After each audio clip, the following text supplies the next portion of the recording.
ہے وہ یہ ہے کہ وہ کام کرو اپنے ان پیاروں کی دنیا کو یہ سنوارنے کی کوشش کرو. اصلی بات یہ ہے کہ ان کو آگ سے بچانے اور جنت کا مستحق بنانے کے لیے دنیا کی زندگی میں جو کر سکتے ہو وہ کر دیکھو, ورنہ یہی تمہاری اولادیں ہیں, تمہارے بچے کلیجے کے ٹکڑے ہیں, تمہارا اپنا بھائی, تمہارا اپنا عزیز شوہر ہے, تمہارا اپنا باپ ہے. اگر تمہیں خبر ہے یہ غلط راستے پر جا رہے ہیں اور آپ کا ایندھن بن سکتے ہیں اور تم نے ان کو نہ ٹوکا, اسی دنیا کے چل چلاؤ کے اندر تم نے ہی ان کا ساتھ دیا,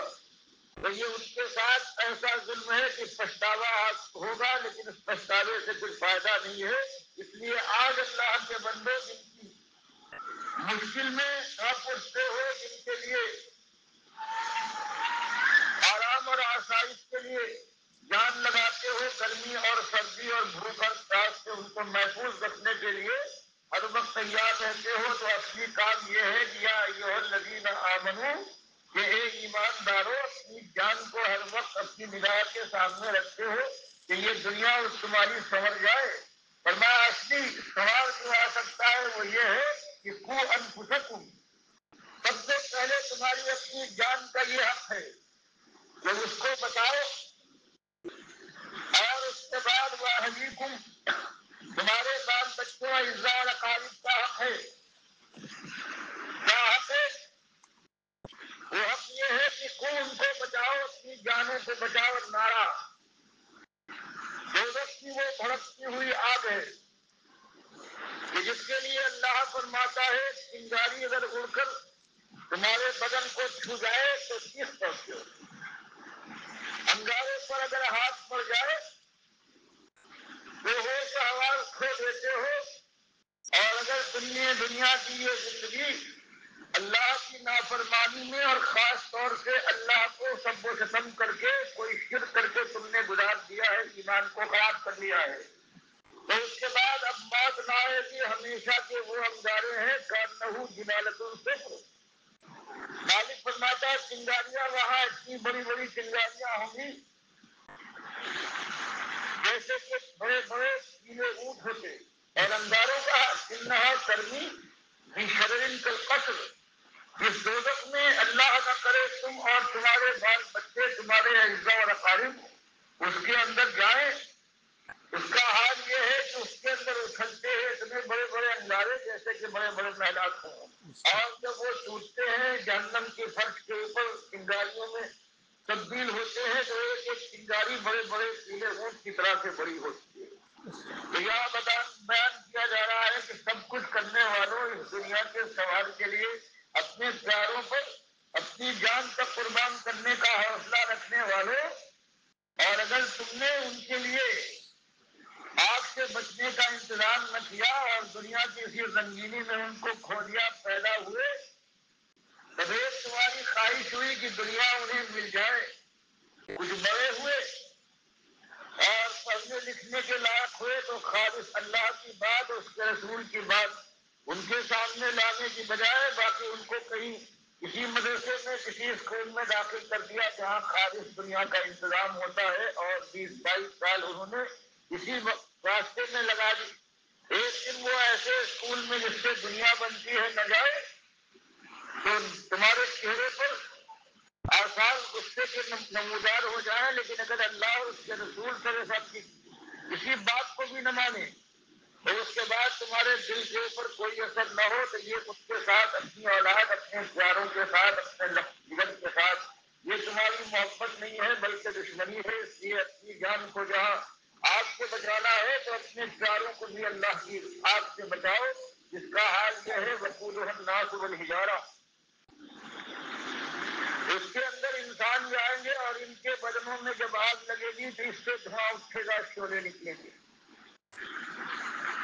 اور پتھر وہاں جلتے ہوں گے, ان کے اندر سے آگ کے شعلے بلند ہو رہے ہوں گے. وہ ہے اس میں ہمیشہ رہنا ہوگا,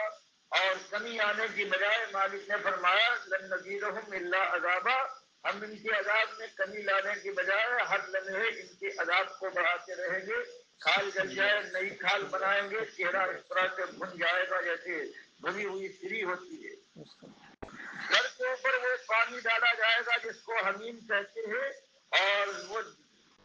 سر کو اور بھیجے کو پھاڑتا ہوا گلے کو چیر کر سینے سے گزرتا ہوا اگر اصلیوں تک پہنچے تو سب کو کاٹ کر باہر نکال دے گا، لیکن موت نہیں آئے گی اور پھر یہ بنا دی جائے گی۔ جو کھال پر یہ پانی پھیل جائے، سورہ حج میں مالک فرماتا ہے اس کے بعد کھالوں کو یہ جھلس دے گا موم کی طرح سے، جیسے ایک کھال کو پانی میں ڈال کر ابالو اور وہ اتنی نرم ہو جائے کہ ہاتھ سے دبانے سے یہ معلوم ہو کہ یہ موم ہے، اس طرح سے کھال بن جائے گی۔ تو فرمایا کہ اس سے بچو، چہروں کا یہ حال ہے جو آج اللہ کی نافرمانی میں حسن و جمال سے مالا مال چہرے صحیح،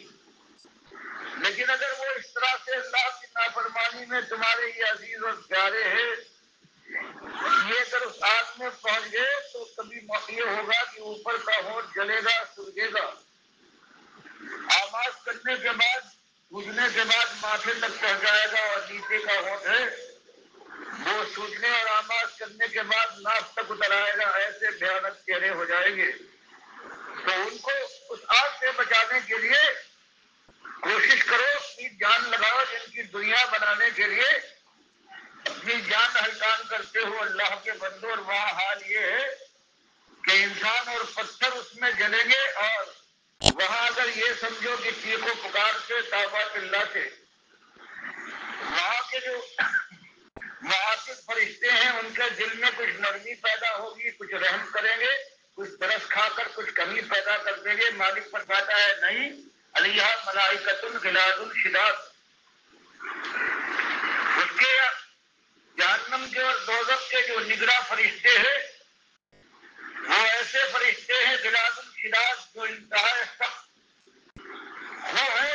اور بڑے سختی والے ہیں۔ لا یعصون اللہ ما امرہم، اللہ کا چونکہ حکم ہے کہ ان ظالموں کو ہمیشہ عذاب کی سختی میں مبتلا رکھو، تو فرمایا اللہ کی نافرمانی نہیں کرتے، سر منہ انحراف نہ کریں گے۔ وَيَفْعَلُونَ مَا يُؤْمَرُونَ، وہی کریں گے جس کا انہیں حکم دیا گیا ہے۔ تو اللہ کے بندوں جب معاملہ یہ ہے تو یا ایھا الذین آمنوا توبوا الی اللہ توبۃ نصوحا، ایمانداروں اپنی جان کو بچانے اور اپنے بال بچوں اور پیاروں کو اس آگ کی سختی سے محفوظ رکھنے کے لیے جو کچھ ہو چکا ہے، بھول تھی، لا علمی تھی، دنیا کا زور تھا، لوگوں نے بہکایا، نفس کی بربادی کی وجہ سے ہو سکتا ہے بڑی بھول ہوئی ہو، بڑا سا بڑا گناہ کر گزرے ہو۔ تو فرمایا جب بات تمہارے سامنے آ رہی ہے، تمہارے لیے اور تمہاری اولاد کے لیے ایک ہی طریقہ ہے، تمہارے پیاروں کے لیے، کہ پرانی خطاؤں کا صرف دل سے اللہ سے مغفرت مانگ کر توبہ کی طرف پلٹو۔ توبۃ نصوحا، دل کی بالکل صفائی اور خلوص کے ساتھ، کہ مالک نہیں معلوم تھا، پروردگار معلوم بھی تھا، لیکن دنیا اور نفس نے مجھے مجبور کر دیا۔ اب تیری رحمت سے میں ہوش میں آیا ہوں تو پروردگار توبہ کرتا ہوں۔ فرمایا یہی اپنے پیاروں سے کہو کہ اللہ نے اپنی فرما برداری، اپنے اوپر ایمان اور اپنی بندگی کے لیے آزمائش میں ڈالا ہے، اگر ابھی تک بھول ہو گئی ہے تو کچھ نہیں گیا۔ اللہ کا وعدہ ہے کہ خلوص دل کے ساتھ توبہ کر کے اب ایمانداری کے طریقے پر قائم رہنے کا تمہارا عزم اور ارادہ ہے، تو مالک کا رحمت کا عالم یہ ہے کہ یبدل اللہ سیئاتہم حسنات وکان اللہ غفورا رحیما۔ زندگی بھر تم نے گناہ اور پاپ کر کے زمین کو بھر دیا ہو، لیکن ایک مرتبہ اگر فرشتے نظر آنے سے پہلے جب سانس اکھڑ جاتی ہے، اس وقت اگر ایک مرتبہ خلوص سے توبہ کر کے عزم کر لو کہ اب میں سیدھا رہوں گا، تو مالک فرماتا ہے صرف یہی نہیں کہ میں ان کی ساری خطاؤں کو معاف کر دوں گا، بلکہ